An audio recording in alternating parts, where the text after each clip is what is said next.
What's going on, map kids? Welcome back to Burt's Basics, Box Elder High School. Today we are tackling Strand 4, Standard 7, which is diseases and disorders of the integumentary system. So this is what we're going to cover. So these are all the diseases we have here. Now, I'm just going to do a quick overview. Now, one thing we have to always remember when we're talking in this class is, man, when we talk about any kind of cancer, you have to remember where people are coming from and where they've been, and you don't know your neighbors as well as you think you do. So when we're in class and we're talking about this, just know that I'm here to give you as much knowledge as possible, but at the same time, if you had a grandma that had squamous cell carcinoma, I mean, you know a lot about it, and it might bring up some painful memories, but I think knowledge is power, and I want to give you as much knowledge as you can and know when to see it, when to treat it, how to know it, what is the first degree, when do I call 911 when I get burned.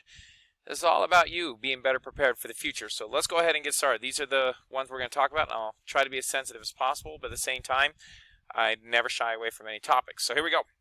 Let's talk about skin cancers. Skin cancers are pretty common because our skin takes the brunt of almost everything we do every day. The sun, the chemicals we use, the hand washing, water, there's so many things that hit our skin. I think our skin's absolutely amazing. Like, you can get a scratch and it can heal so quick.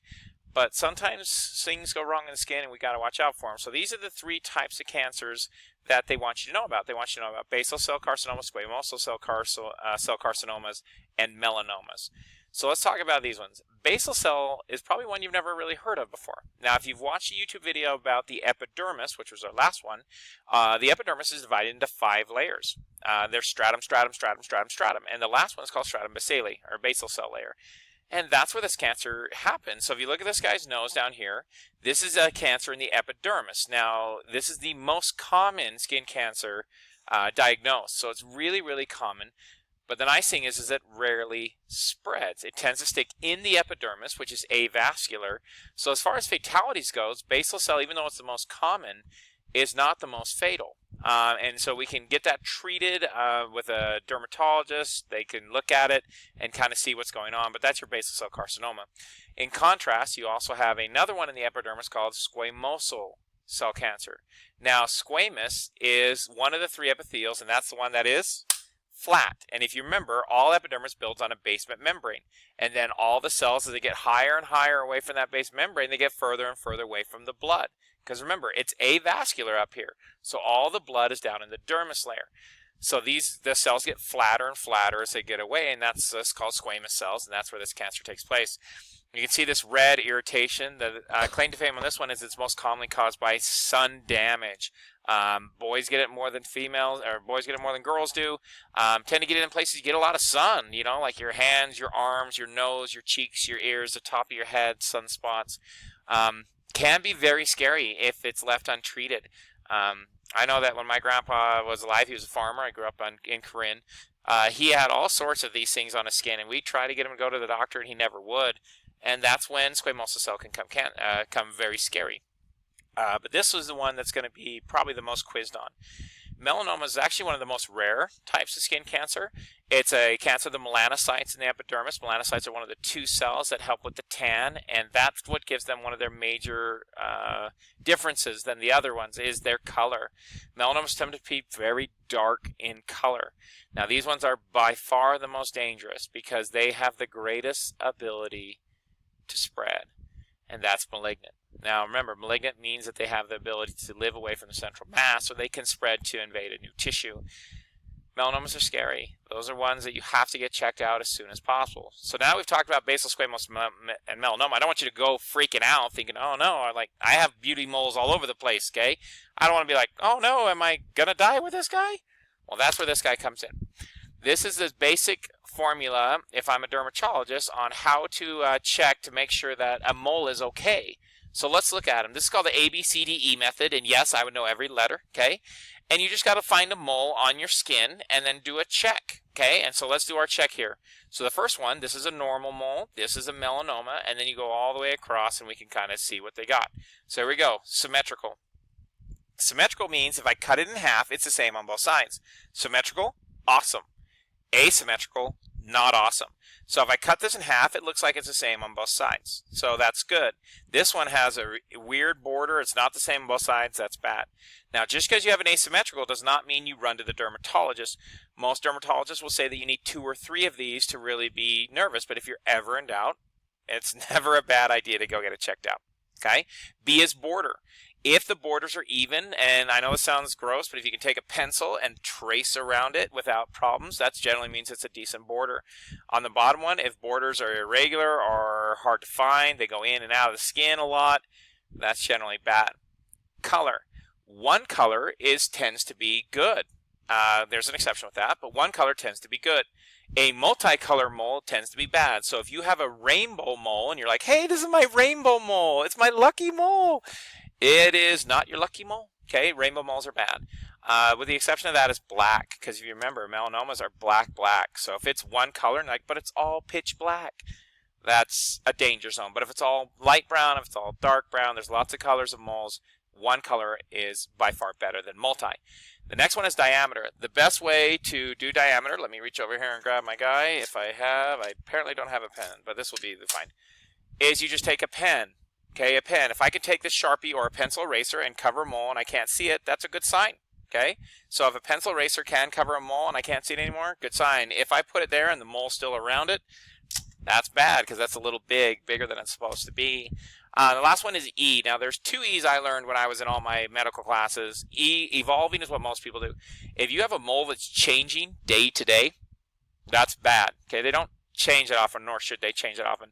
Another one is elevation. If it keeps sticking up higher and higher off the skin, that can also be bad as well. So this is your ABCDE method. So you can go check it out. So if we look at this one, this one's obviously big. It's got the black color. It has a really irregular border. And I guess you could argue it's symmetrical, but it's really not. I guess if you cut it this way, it's not symmetrical. So this one violates almost every rule of the ABCDE, and you should get it checked. Okay. All right, next one. Decubitus ulcers. Okay.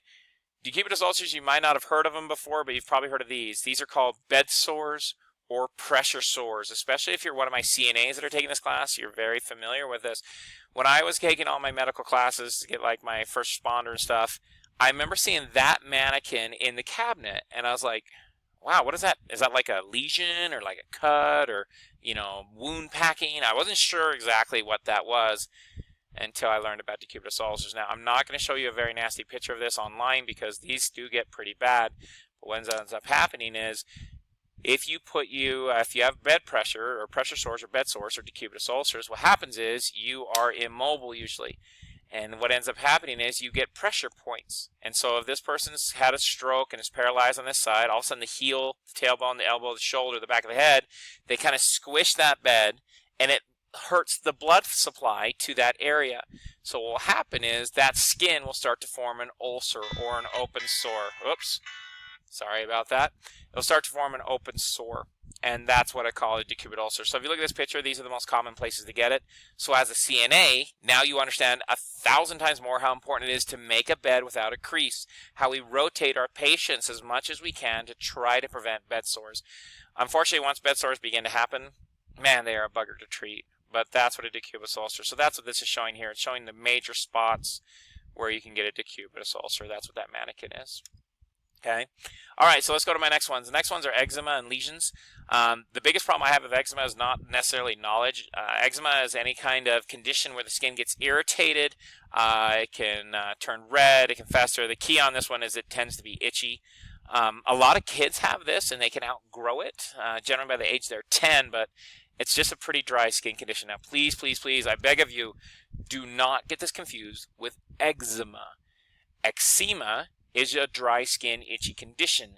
Emphysema is a lung condition dealing with the alveoli. So eczema, skin, emphysema, lungs. And they sound exactly alike, but they're not. Now, one of the new words they added this year that I didn't see was on there was lesion. Now, lesion is so hard to define and describe because it's any wound or damage to a tissue or an interruption of the tissue's function.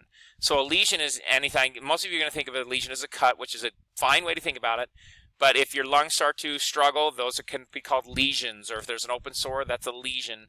A lesion is any time you wound or damage a tissue or an organ and impede its function. So, All right, last one we got, degree burns. Most of you know this from health class, but if you guys watch the YouTube video on skin, you know there's 3 layers of skin. The top layer is my epidermis on top of skin. Dermis is the middle. Hypodermis, which is mostly our fat layer, is the third. And if you know that, you know these 3. A first-degree burn is generally only damage of the epidermis. It's a superficial burn, okay? It can still be painful, okay? But it generally is just irritation, red, sores, or, irritation. About 7 to 10 days is superficial burn. If it gets through the epidermis and goes into the dermis, you can see right here I'm in the dermis layer. Now we got a second-degree burn. The number 1 sign of a second-degree burn is a blister.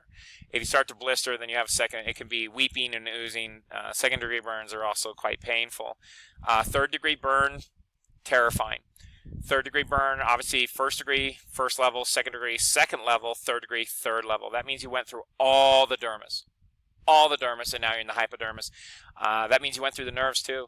I've never had a third-degree burn, but from everything I've studied, they say that it's actually sometimes deceivingly not painful because all the nerves are burned off. Now, if you guys get into advanced EMT classes, there's actually even a 4th-degree burn. And if you kind of keep going, you should know what a 4th-degree burn is. A 4th-degree burn is when I get under the hypodermis, and now we're talking burning of muscles and tendons and ligaments and bones. That's scary. Okay, 4th-degree burn. So those are my 3 burns: first degree, second degree, third degree. Third degree, you call 911 immediately. Second degree, you run your hand under cool water for as long as you can. They generally suggest not to do ice on them because that can cause damage and frostbite. So you just run it under cool water for a long time, trying to get that heat out of there to stop the burning process. Then the key is prevent infection and bandaging properly. And that's it. Congratulations, guys. You have now officially finished tissues. So here's a quick quiz for you. Answer these 4 questions. The answers are coming up on the next slide. And I hope you enjoyed Burt Body's Basics, and we will see you soon. So go ahead and pause it because I'm going right to the answers. See you later.